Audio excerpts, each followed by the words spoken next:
So good afternoon, ladies and gentlemen. Namaste and a very warm welcome to all of you to Blub World Web Talks 128th episode. In the last 127 episodes, more than 2,000 school leaders, educators, educationists, academicians have participated on this very platform, shared their ideas, opinions, observations, innovations, and what all new they've been doing in the education space. Just for everybody's understanding and for the sake of comfort, during the whole call, this is a bilingual platform, so you can use either English or Hindi in your conversation. Try sticking to these two languages so that we can understand it. You can go beyond this, but we won't get it. So request you to please stick to any of these two languages, either English or Hindi. Most importantly, the flavor or the taste of this platform only comes by a very weird kind of activity that we do. It's a timed platform. So once your speaking time is over, you might get muted. If you get muted, please don't get offended. It is just to finish this on time, keep it crisp and engaging for everybody. And most importantly, muting you does not in any way mean that we disrespect you or your ideas. So I hope you'll bear with us and keep this within your understanding for the next 60 minutes that you're going to spend with us. Now, before we start, the topic for today is something really interesting because this is a topic that finds its relevance time and again. For a very simple reason, education as an industry, as a vocation, as a profession, changes its benchmarks continuously for a very simple reason. We are preparing people for the future and for a society and for a living style that we are still not aware about.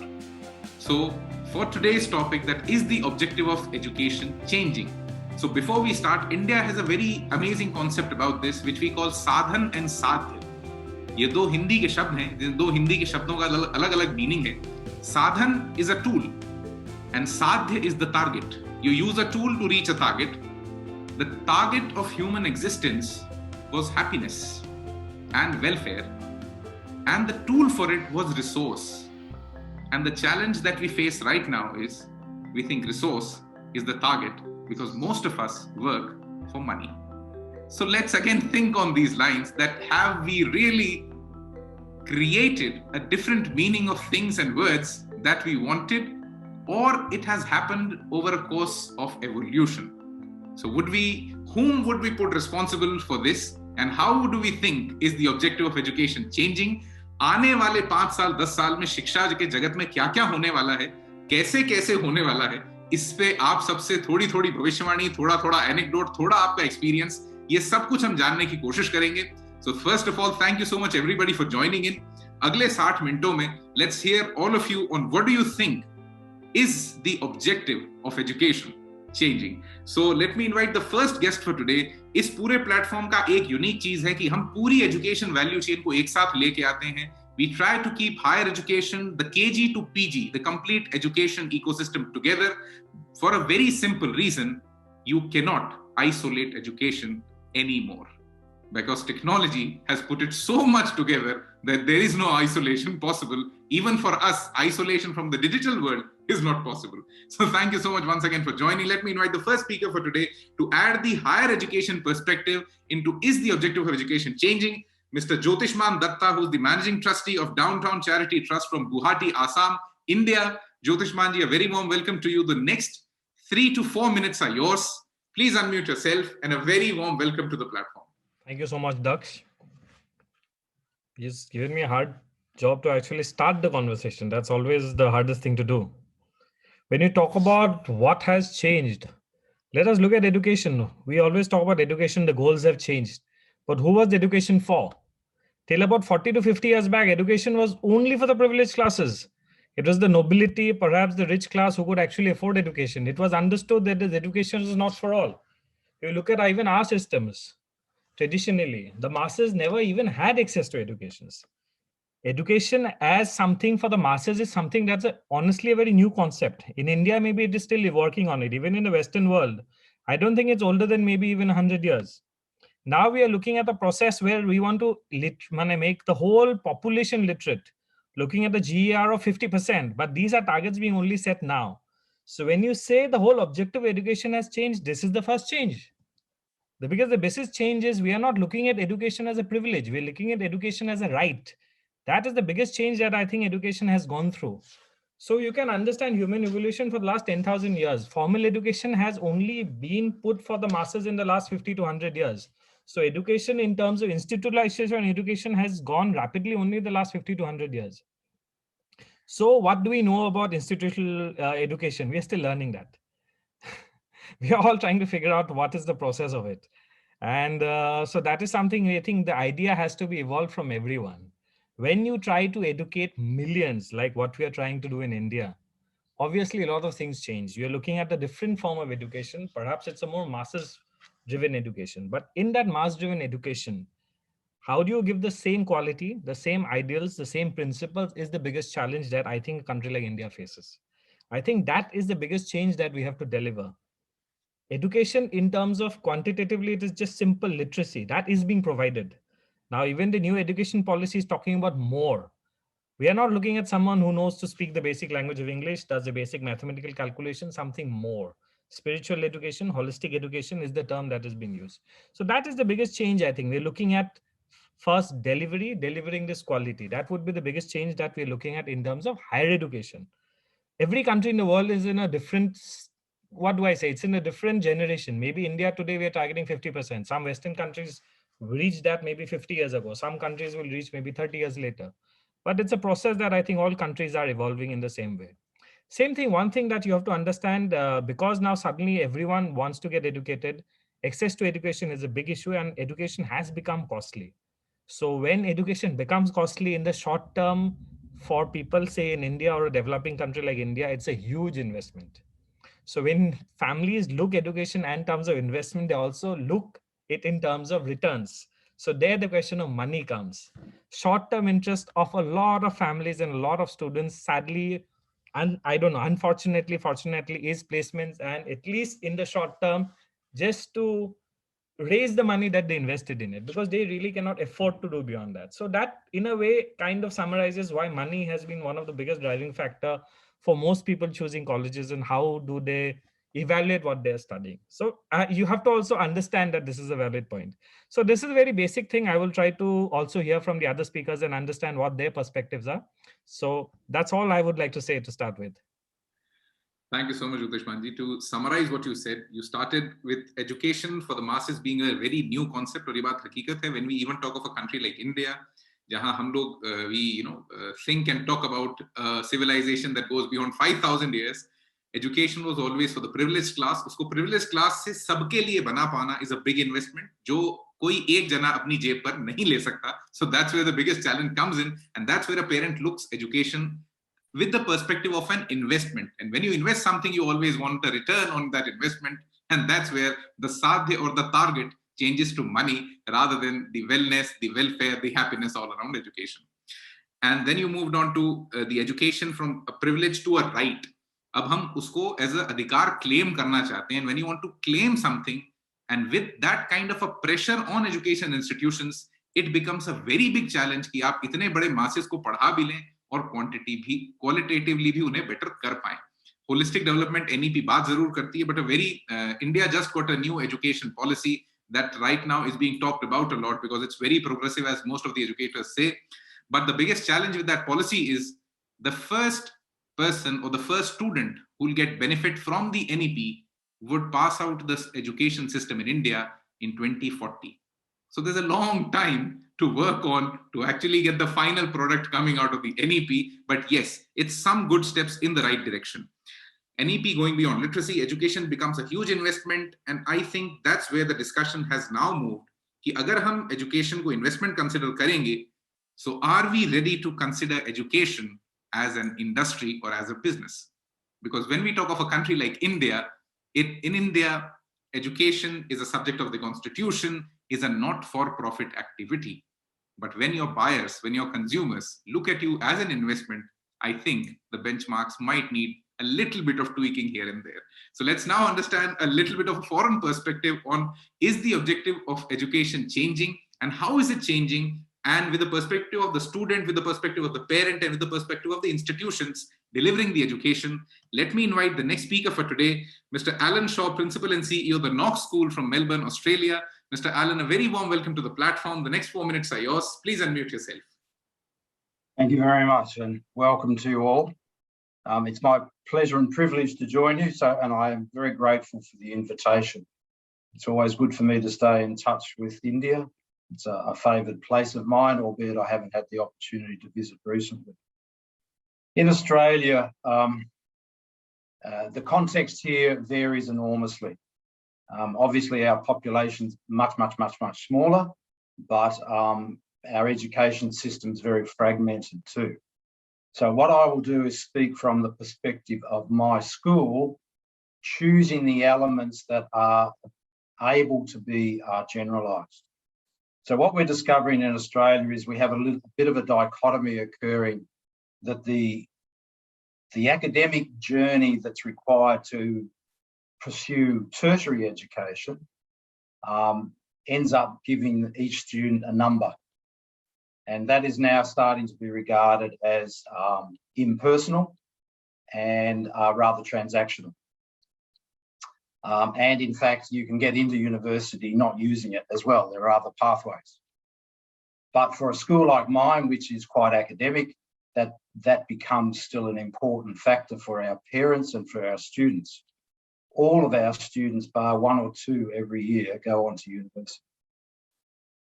On the other hand, we have employers in the country saying that when they pick up young people for employment, whether it's post-school or post-university, what they're looking for are skills of creativity, collaboration, critical thinking, and communication skills, particularly oral communication skills. And they're saying this is what schools and universities should be teaching, because this is what we need in the world of work. Interestingly, and a joy for us in schools, is that critical thinking, collaboration, creativity, and oral communication skills are all components of what we would see as a holistic education anyway. So what we're seeing now is that the economic imperatives of employers are dovetailing with what we would see as a good education. So at the Knox School, what we do is we say there are 3 journeys through school now. When I was at school, and many of you are at school, the first journey, the academic intellectual journey, was critical. It was almost all-consuming, and it's still there, and it's still important. It is sufficient, but no longer necessary. Or it said necessary, but no longer efficient, sorry, it's sufficient. The second journey are the teaching of those 4 skills, those 4 C's in English, of collaboration, critical skills, creativity, and oral communication.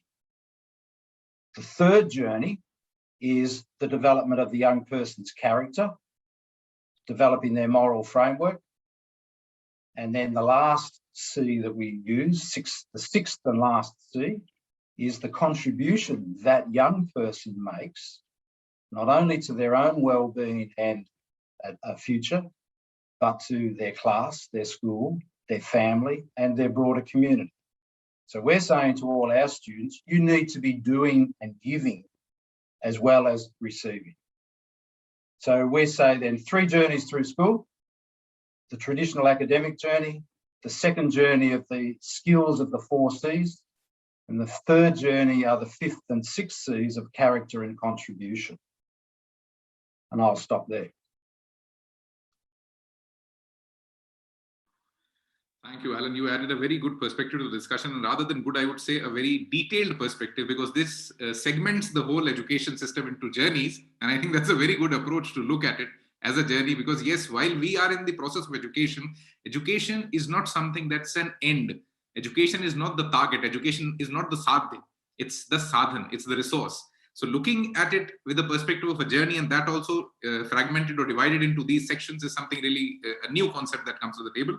So let me summarize what you said. Much smaller population, but with a very fragmented education system. That's the reality, I think, in most of the countries, for a very simple reason. Democracies across the world want to control education, and that's where the first fragment comes into play. The second fragment comes into play where the middle class wants a good pay for their child. The third fragment comes where we want premium education for the business class of the whole society. So these 3 fragments are there globally, but yes, now newer fragments are finding place in the whole ecosystem. Education like a transaction. This is something that depletes the purpose of education when we look towards education as a transaction. and employers looking at students with skills of creativity, collaboration, critical thinking, communication, the 4 C's, which have become so much important. And we need to now focus on skill development or vocation. Then you moved on to the journey concept of academic journey, the skills journey, and finally the character journey. And finally, where it all ends, to contribution, or how do you become a peg who gets to fit into the society, and where do you take the society? So thank you so much, Alan. Let me invite the next speaker for today. She's somebody who will add a higher education perspective from the other end of India, with a lot of international students also coming within their institution to study. We have had her on this platform quite a many times before. So let's see what she has to add today. Kya perspective wo leke aati hain on the table. A very warm welcome to Ms. Anju Devskar, Associate Director Admissions at Flame University, Pune, Maharashtra. Anju ji, a very warm welcome once again to the platform. The next 3 minutes are yours. Thank you so much. So, it was a very interesting input initially by Mr. Datta. And, what I drew from there is, I think in India, the dynamic is so different of our country that we have room for both, and enough room for both. One is the very basic literacy where, of course, we all understand the difference between literacy and education. So while the skill sets need to come in so that the societies are more safer, employment opportunities are there, the health is better, those kind of elements. And the other one is also acquisition of knowledge and building knowledge, because we have the potential. So that's my first point. And I think there is, that is the main objective right now, like educate, get literate, do something. It can't be just, nobody can be left behind. I have my own helper at home. He's just not even in high school. He has his own YouTube channel. He promotes his Ayurvedic medicine that he studies from here. He's just the Idea University or something. We saw those ads, So there's no one source. You were talking about the source. The source is also not limited now. It's just about the attitude more so. And since you brought up about the university, Flame University as such, so, I think we did the magic by beginning the liberal education, bringing it to the country. We didn't have a, university with this concept of liberal education, which has been age old. And I think the need and the objective, again, here were very two specific things. Number one, there was lack of interdisciplinarity, which the world knew about it, but then traditional education was the way forward, and people didn't kind of think, not many people, of course, a lot of people thought. The second was, I think, lack of the opportunities provided to a student to make his or her own choice, to understand what I want to do, how do I do it. So, the liberal education definitely gives every student an opportunity to explore first, and then kind of, pursue something that they want to do. And I think this is the generation which is going to actually bring in change.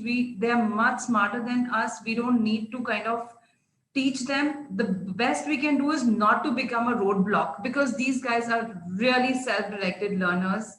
And so that's my call on the objective. I think we have to be open. Education itself is about evolving. Change is the only constant. These are nice things we know and talk about, but when it comes to your school exam, you want that, the unit test and the half yearly, and then, parents putting pressure on sending them to a tuition. I think if you let them play in the backyard, they know more science than probably going to a tuition. So, there's a mindset, I think, is something that, is evolving thanks to the communication and connectivity that, we have today, thanks to the technology. And yes, that's from me. I hope I took my 3 minutes. Thank you. Thank you so much, Anju. So to summarize what you said, you started with talking about the population and the kind of society and community we have in India, where there is room for that complete spectrum of consumers, whether it may be that premium education segment or whether it may be just the literacy segment of it. Then no one source of education. Now nobody is the custodian of knowledge. The teacher or the educator who used to stand on the stage like a sage can no more do that, because most of the knowledge right now is somewhere in some or the other server, either owned by the Googles and the Amazons of the world. Because knowledge now actually has to go back to its original concept of wisdom.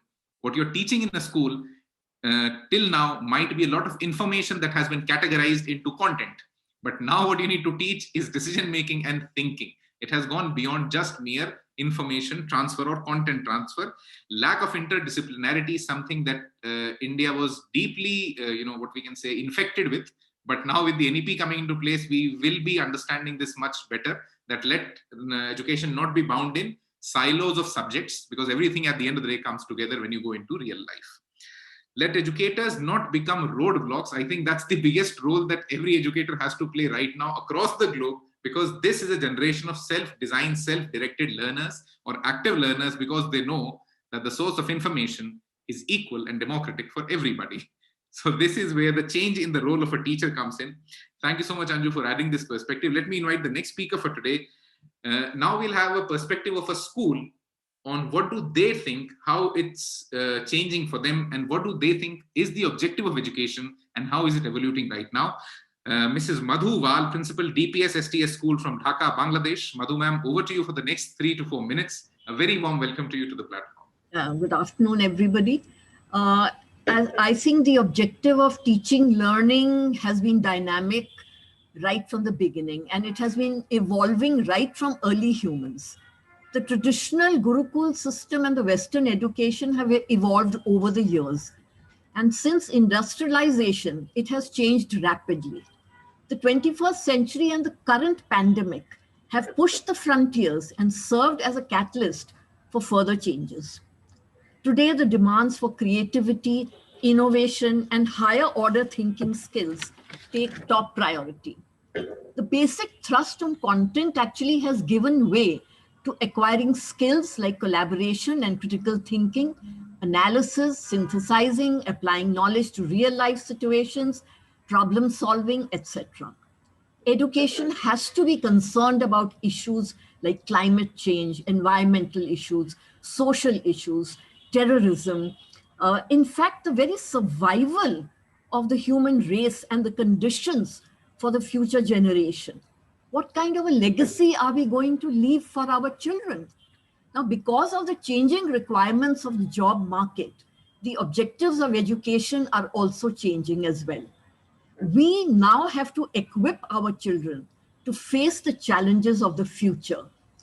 And in future, we are going to need more and more people like software developers, cybersecurity specialists, financial managers, teachers. We have to ensure that there are better quality teachers, especially at the school level, custom implant and organ designers, professions which we had never heard of earlier, stem cell researchers, waste management consultants, organic food producers, robotic engineers, nanotechnologists, psychologists, counselors. Now, these are going to be the future job market. Now, it's not just a question of marks, but it is also a question of skills. Universities are also now looking not just at marks, but the overall development of the personality, and especially at good, responsible sense of citizenship.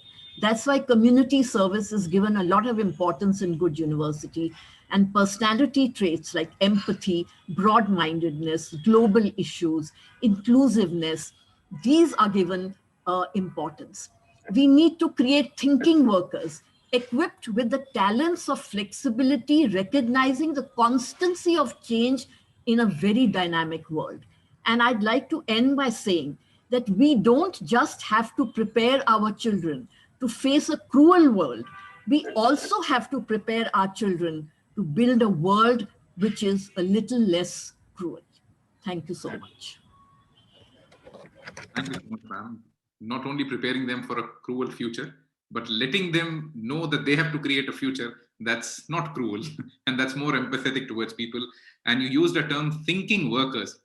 I think if we ask a corporate or if we ask anybody who's a huge employer, would very simply say that this word or this term could be an oxymoron. If we want workers, we don't want them to think. And if we want thinkers, we don't want them to work. But the problem is the kind of future employees and the kind of teams that we need in the future is the embodiment of this oxymoron itself, that let's try to create thinking workers. And most importantly, the jobs change the objective of education the most. And the societal factors which used to drive education in the ancient times now no more drive it. Jobs drive the whole game, and employers become the most important entity in the education ecosystem. So thank you so much, Madhu ma'am. Let me invite the next speaker for today, Mr. Pramod Mahajan, Director and Principal at Sharjah International School from Sharjah, UAE. Pramodji, a very warm welcome to you, to the platform. The next 3 minutes are yours. Please unmute yourself. Good afternoon, good evening. Namaste. Yes, the question arises, what not change in the education? Those days were gone when education is meant to follow the trend. Now they are the trend setters. Those days were gone when education is meant to study the history. Now the students are creating the history. Those days were gone when the teachers were either sage on a stage or side on a guide. Now they are the scaffolders. Those days were gone when the students were depending in the school, depending on the textbook, depending on the curriculum. Now they are what? They are project-based learner, they are independent learner, they are research-based learner. And this pandemic has proved everything was quarantine except learning. Why? Why? Because things have transformed. Take the case of the teachers. They were transformed themselves within a night in such a manner that they are the one who can lead the world. Students become independent learner. Students start thinking beyond. Not only that, they are the risk takers. They are ruling the world. No doubt, I don't find out faults with the traditional system. Traditional system of education has provided the platform on which you can jump beyond, on which you can jump in such a manner that even sky is not the limit for you. So what I mean to say, they are the trendsetters, they are the history creator, they are creating the jobs, they are taking the risk. Those days were gone when people are depending on the technology or the machine. Now they are exploring the machine. They are utilizing the machines for taking their learning process a step ahead. Those days were gone when the students was limited to the four walls of the school, and within the classroom, whatever be taught, they will mugged up and they will omit in the examination. Now it is beyond. They are framing their own assessment. They are challenging the examination system. They are ruling the world. So that is another aspect. Take the case of schools. Schools were during those times just like a study center. You come to the school, teacher will teach, you will understand, and you'll go to home and complete your homework, and you'll score the marks and get the mark list and done. Now the schools become hub of knowledge. School becomes learning centers. School becomes scaffolder centers for students to build their own future. Now the students are owning their ownership of academics. You take the examination system now, from Gurukul to the Center Board of Secondary Education to IBDP, whatever be. Now the assessment is changed completely.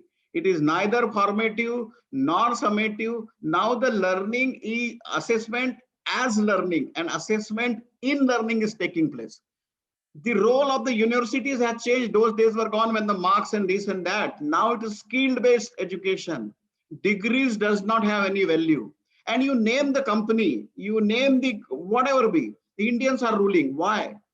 India was the Vishwaguru that time also, and now also. Because that time India was cultured a lot. India was educated a lot, culture-wise, skill-wise, knowledge-wise. And now India is leading to be a futuristic personality. India is leading to that area where we can rule over the world, because now our education is become knowledge-based education, economy-based education, skill-based education, and education become a tool to bring the change.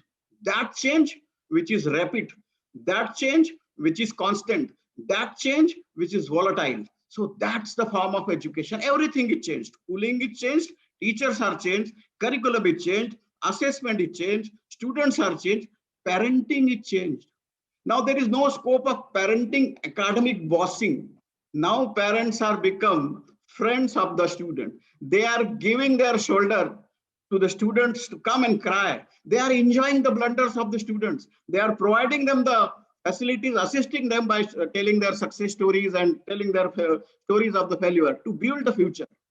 Now parents started in. Thank you so much, Pramodji. The first 3 minutes were over. So to summarize what you said, education from following trends to creating now. The whole complete system has got a 180-degree phase shift, what we can say, when we talk from curriculum moving to projects, from learning which never got quarantined, from job seekers to job creators, from technology dependence to technology exploration, students having the onus of their own academics. They're becoming active learners, that they want to learn this and they'll focus on this. And most importantly, a very important factor that you focused on, assessments as learning and assessment in learning. Because that's something that has become very critical now. Because once a student is at a remote location, technology can help you with assessment to an extent, but beyond that, you want a learner to become active and take onus of his own assessment and his learning outcome based on that assessment. Academic bossing, the most important element of this, that it's over now. You cannot boss a student just on this, that you're not studying, you're not reading, do that. Now the only way you can continue education is to consider students, your children, your wards as your friends or your peers. Because अब आप उनसे एक स्तर ऊपर नहीं हैं, अब आप उनके बराबर हैं, और rather कहीं कहीं उनसे कम हैं, because technology has given them an edge that you never had. So they know the world now better than you. And the biggest element that an educationist or an experienced guy brings to the education ecosystem is experience. And that's the least required quality in education right now. What we need is expertise in technology and not a lot of experience. That's what a lot of people say. But let's see what the perspectives the other speakers add to the discussion today. Let me invite the next speaker for today, Dr. Stella Pandhare, Principal, Kumadivati Residential Central School from Karnataka, India. Stella, ma'am, over to you for the next 3 minutes. A very warm welcome. A very good afternoon to all. Good afternoon, Daksh. I would say the irrefutable fact remains that time has and always shall remain the master which has seen monumental growth in the field of education. So we are talking about the change that has happened from then to now and what is going to take place in future as well. Like you rightly mentioned, earlier we had the Gurukul system, where we had the system that the teacher was the sage on stage. But now with the explosion of information and there is technological boom that has happened, the teacher is no more the sage on stage. The teacher is a guide on the side. Because like you mentioned, that they get information from everywhere. It's not the teacher alone who is imparting knowledge anymore. But during the Gurukul system, we had the teacher who was the centric person. He was the person who was given a lot of importance. So now the change that has happened in the objective of education is, I would say, it has gone from the instructional design that was there during the Gurukul system to something that is more experiential. So from an instructional design, it has become an experiential design now because of the changes that have taken place in the Indian system of education as well. So I would say that we have to keep pace with the changes that are happening because we cannot be fuzzled, we cannot be outdated. We cannot say this is the way we were doing things. So we should continue to do that even now. During the earlier times, the objective of education is more of, man-making. Even now, the objective does remain the same. I wouldn't say there's a change. I would say there's an evolution. It has evolved. So the objective has evolved. So the man-making still remains the main focus. Earlier, it was more of life skills. Now, education is more for a living, more than just for life. So a child is taught not just to get educated to learn how to live, but also earn the living. So now we are creating, if I take, because I've been in this education scenario for the last 30 years. So I've spent 3 decades in the field of education, school education. So now what are we creating? We are creating job seekers or job creators. That is what the school system is creating. The great thinkers have always told that schooling should never come in the way of education. And this technological boom and all the things that the children are given through other via media, it is giving them a platform to keep them abreast with what is happening around the world. So even we as educators, especially during the pandemic, we were not used to all the technological things. We were used to the chalk and talk method.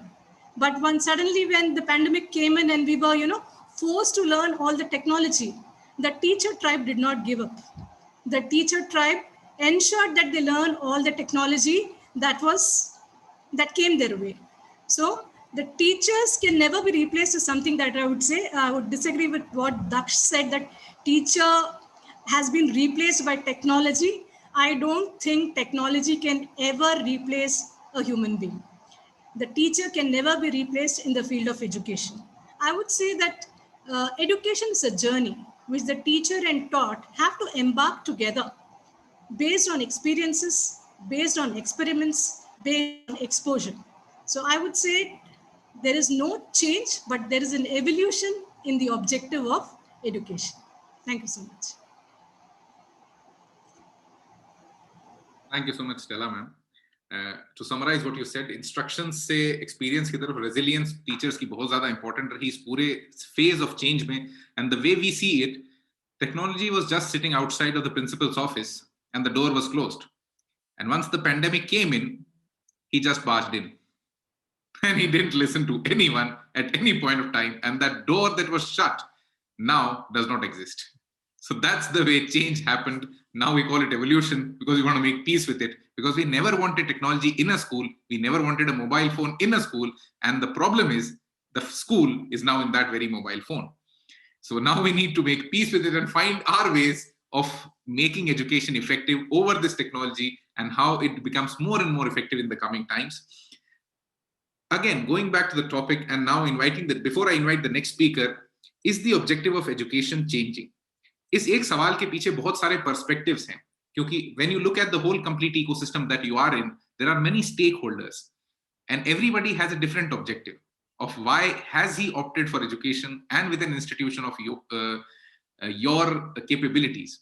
So let's try to understand what does an external person or somebody who builds technology thinks about the objective of education and how is it changing. Let me invite the next speaker for today, Mr. Abhish Singh, who's the CEO and founder of K1X from Bengaluru, Karnataka. Abhish is a young guy who's built some kind of a technology he wants to talk about. But most importantly, what I want to know from him, he got educated, he left his education, came into a profession, now able to make a living out of a vocation. What does he think is the objective of education changing? Abhish, over to you. A very warm welcome to the platform. The next 3 minutes are yours. Thanks, Daksh. And it's a pleasure to be here. And thank you for inviting me to this conference and giving me the opportunity to talk about it. And before I even get started, I would like to clear your expectations regarding me. I will be sharing my own experience and how I perceive the objective of education. Well, the objective of education has always been the same and for good, that we turn students into better person and teach them to live better lives. But the education system has not been able to attain it. The students are pushed towards jobs and they're not given fair enough opportunities towards entrepreneurial world and creativity. I contend that creativity is now as important in education as literacy, and we should treat it with the same status. I would like to share my own experience. During the time I was in the university, I received this advice the very first day of my college. अच्छा पढ़ोगे तो अच्छी नौकरी मिलेगी. I'm translating it. If you will study well, you will get a good job. And no one said, if you will study well, you will stand on your own feet and live a happier life. In typical Indian universities, we have a placement cell for locating job opportunities and entrepreneurship cell to promote entrepreneurship culture and means around the campus. But by the end of my years, I noticed one thing, that if 1,000 students are getting placed by the placement cell, the very same year, only 5 or 10 startups get into notice and only a few of them survive. Companies and MNCs want students to be pre-trained and qualified before they start to work. So institutions get students enrolled in vocational trainings and internships of the choice of the companies to meet the requirements. As institutions are more inclined towards getting a job, this academic inflation will keep on increasing because we need an MA where the previously job required BA, and now we need PhD for the other. So I have a few more things to add, but I see my time is ending up, so I will stop. Thank you. Thank you so much, Abhish. A very important thing that we must all understand, that now something that has become more critical in the education space is the feedback. Now you cannot treat a student like a student anymore. You might have to treat him like a customer, and aapko uska customer satisfaction continuously gauge karna padega. You'll have to continuously think of where his satisfaction lies and where does he find his space or understanding. Where what Abhish said, usme se I'll take one thing forward, jo mujhe bahut hi badhiya laga, that creativity and literacy are equals. Now you cannot treat literacy like a right and creativity like a privilege. Let's make them equals, because creativity is going to be much more critical in the future jobs that we think the future will offer our students. So thank you so much, everybody, for contributing your thoughts. The next 5 to 10 minutes, it's an open floor. But before I open the floor, a very important question I have for somebody who's going to add a very special perspective to the discussion. I would like to ask a question that we got from the organizing team to Mr. Alan Shaw. We want him to share with us the story or the case study of how the Melbourne University helped his school during the pandemic, and how this inter-institutional dependency or helping culture shaping up, because this is something that's going to happen even more now, that we'll be seeing institutional collaborations in the education space. So over to you, Alan. Thank you. To be honest, we have a very good working relationship with Melbourne University, particularly the Melbourne Graduate School of Education. That is fairly new, and what we're doing in that relationship is developing new metrics to measure, assess and measure some of the second and third journey that I mentioned. So we're very good at measuring and assessing the first journey. We're not so good at the second and third, and our partnership with Melbourne University is to build measures and assessment techniques for those two journeys. During the pandemic, actually, we relied more on our relationship with Monash University than we did with Melbourne University, to be honest. And they have been a critical friend of the Knox School for 4 years. And so we use their academics in their Faculty of Education to monitor our innovation in the school. So, for example, we use what McKinsey call a helix organisation to foster innovation inside the school. And so Monash Faculty of Education have been helping us monitor that progress, documenting that progress, and assisting our staff to write for a broader education audience on that process and its successes and sometimes its setbacks. So there's a little brief overview of what we're doing. Both of those projects are incredibly important. And for school teachers, we're very experienced school teachers, but we're not academics, we're not researchers, and most teachers are not professional writers. So therefore, those kinds of collaborations are incredibly important. And I think that that's what schools need to do now. Schools need to network as institutions, but also principals of schools need to network as individuals. And social media are fantastic opportunities to do that. Thank you so much, Alan. We need now collaboration at every level, at institutions, at individual levels, because everybody cannot have the center of excellence of everything. And we need to share resources. We need to understand how can we build and learn from each other in the education space. So now, since the next 5 minutes is an open floor, so if you missed on to anything, if you want to add something to what you said, now is the time. You can just put your hand up and you can unmute yourself. Just try to take care of each other while you do so. So Anju wants to speak something. Anjuji, please unmute yourself. Yes, so I think I totally agree with Alan Shaw what he said, and I think from the higher education perspective, this was one of the first things that we realized there was a need, because some of the schools were really not even equipped to shift to an online platform. While as a university, we did have that infrastructure, before the pandemic, but just that obviously face-to-face was the more dominant one.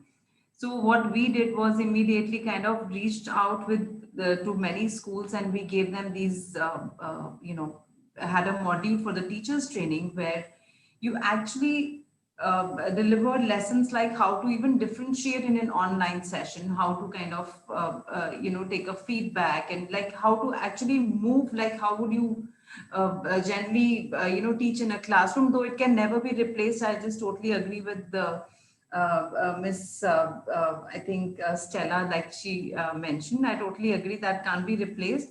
But the idea was to do that. That was one thing. The second thing we immediately started was giving out a lot of workshop for school students, for teachers, for counselors.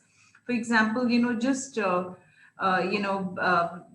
courses like academic writing. I mean, students, they know, like teachers in schools are not ready. They're not researchers. They are qualified teachers, but they may lack a certain things which as a university we can do. And so it's a beautiful thing that, and I totally agree with Alan, that there has to be using the resources. It's not that you're creating something new, it's there, just use it and share with it.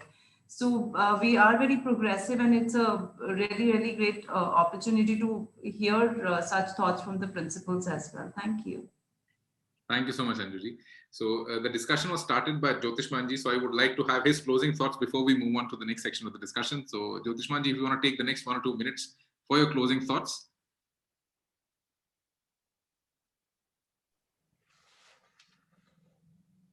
Hi, I'm back again.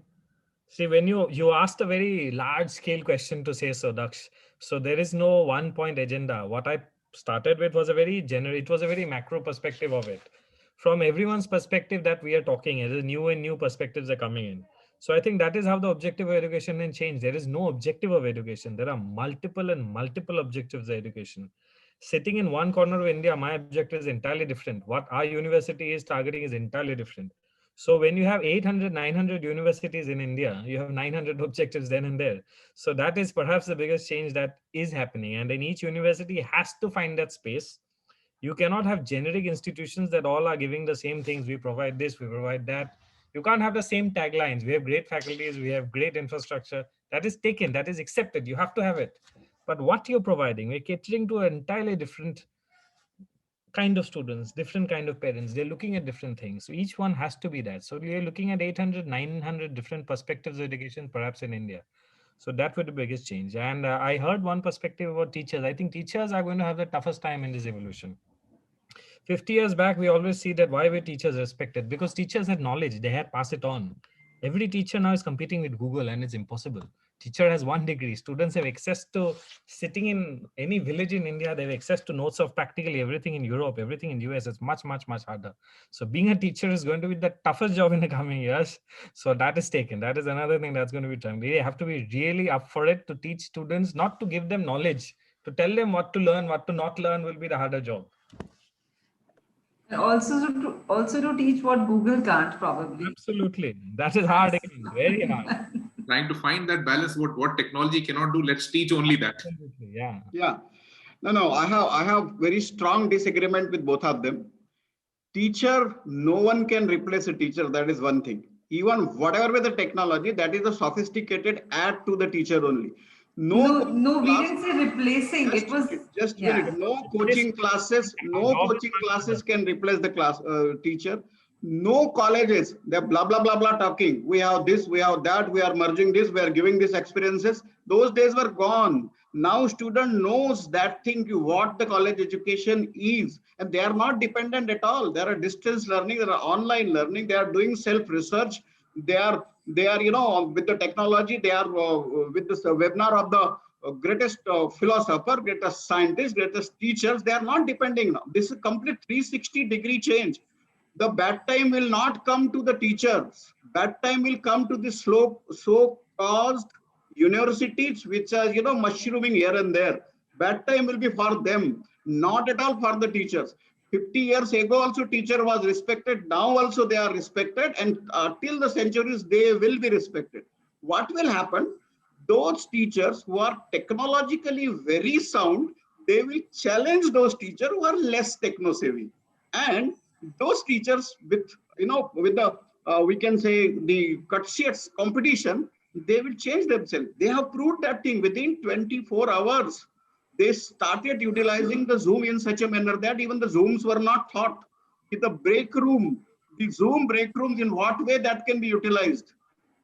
how they use the Zoom for the virtual tours. No one was thinking about that. I am reminded of, once again, the statement of my mentor, Professor Sugata Mitra, that minimum intervention will bring maximum outcome. So now the teachers have changed into the scaffolder. They are minimally interventing the teaching process, but yes, they are shaping the future of the students, and that will remain, and no one can replace. Threat is for what? Homeschooling is emerging. Threat is what? Skill centers are coming up. Threat is what? IIT and IIMs are ready to help the students beyond 24/7. Threat is what? Libraries are open. Why to depend on Google's? Libraries are completely open. E-learning, e-libraries are there. Now, Google also started thinking what to be next, because everyone is challenging the Google now. No, this is not that way. This is this way. So these are the things. Thank you. Thank you so much, Pramodji. And I would like to just put in a small word here. Threat actually kuch bhi nahi hai shayad. There's not a lot of threat that's there, but the ecosystem and the evolution, what it always does is Lamarckism. Lamarckism was one of the scientists who gave the definition of origin, that whatever would not be of use will get automatically discarded, the way humans don't have a tail anymore. So everything that does not move with evolution will get discarded. And an important thing that you said, that skill centers are now mushrooming.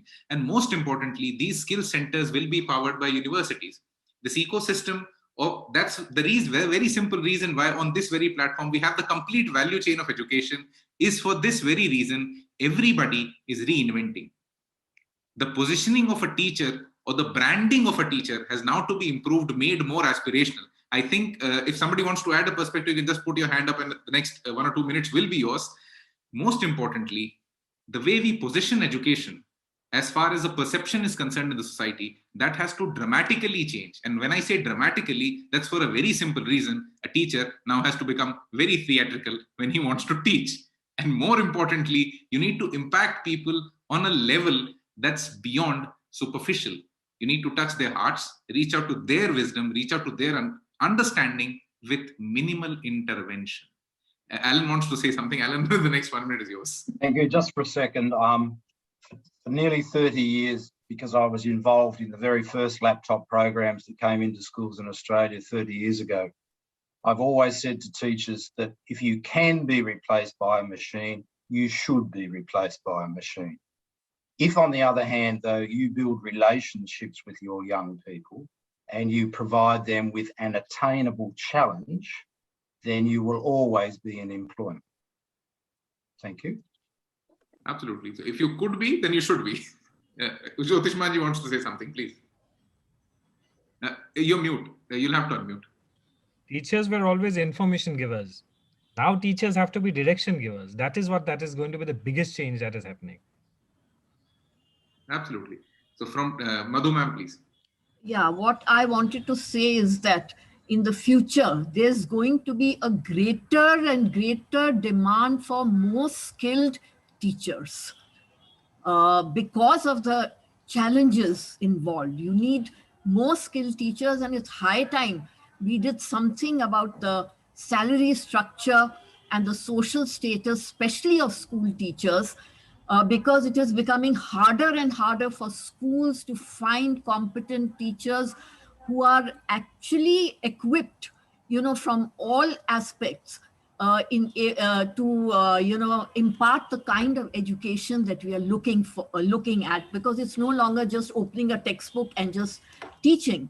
Like, I had visited schools in Australia, and I met a gentleman in one of the schools called St. Philip's, and he was an engineer, and he left his engineering job to take up a teaching job. And I asked him, I said, how come? He said, because teachers are better paid. So in order to draw the best brains towards school teaching, you have to give them the respectability. Like, if I ask my students, what they want to be in future, there's not a single student who will raise his hand and say that I want to be a school teacher. And I think that in future, we need to bring school teachers at par with doctors, with engineers, with, all the other professions so that we can attract the best brains for teaching. And that's how the whole education system can be revolutionized to produce global citizens who are actually capable of making a significant contribution to humanity. Thank you. Absolutely. So I think I'll just I'll just continue. Ma'am has said beautiful things, and I think this is a part of the society which is making such a huge contribution and is getting very minimal sort of a return or appreciation. But the little hindsight to this also. I mean, you have to get your driver's license renewed after X number of years. But if you see teaching, and I'm talking about every school, I'm not picking only the premium schools. Premium schools are, of course, doing it. Teaching doesn't matter whether you teach in a big school or a small school. Teaching is teaching. I think as teachers also, you can't be, once a teacher is always a teacher. That could be in an attitude. But in terms of your skills, how you're dealing in the class, like what Mr. Datta meant was, the way it has been changed now. Nobody's coming to teacher for a piece of information. Earlier, we went to our parents or libraries or teachers or elders. Now we just click a button. So now I think the skill sets of the teachers or the educators, for that matter, schools, university, everybody who's responsible of education, I think that is the major change. It has both the sides to it. It can't be just one way that, and it's very hard to find good teachers, and because I think appreciation's not there. The idea that you mentioned, it could actually be crystallized into something very simple. Let's put an expiration date on every degree that we give out. That this is only valid and this is only good for the world, only for these many years. And you need to update yourself after this. And everybody must understand that skill development or enhancement or relearning should be a part of life. It should not be considered that leave everything that you're doing and then go and educate yourself. Learning, education should become a daily chore that you do within your household. Try what the UN Convention also says, that let's make learning for life rather than just for a vocation, a profession, or just for your living. Let's go beyond that. So thank you so much, everybody. I would have given more time to more speakers, but the only challenge is we are ending with the time. So before this call comes to an end, what does BLUV actually do and where do we actually come from? So BLUV believes in a very simple concept that when you want to teach and when you want to teach in an atmosphere like this, the best way to do is through inspiration. And when we want to inspire, we need stories. And you cannot tell people the stories of the Hitlers of the world to a generation who's coming next, because he won't relate to it, because that's something too old. He has not seen it and he does not know the world there. So that's what we simply do. We try to find out stories within teenagers that could inspire other teens. Till date, we have collected more than 500 such amazing teen stories. And before this call comes to an end, one small story for you, just here. We talked to a girl that comes from the country where Alan lives. She's a girl who's homeschooled, never went to a school, had her first painting exhibition at the age of 2, and it was a complete sold out show. Had the next painting exhibit at the age of 4, that was also a complete sold out show. Was invited by one of the most respected galleries in Europe to do an exhibit that also was a complete sold out show.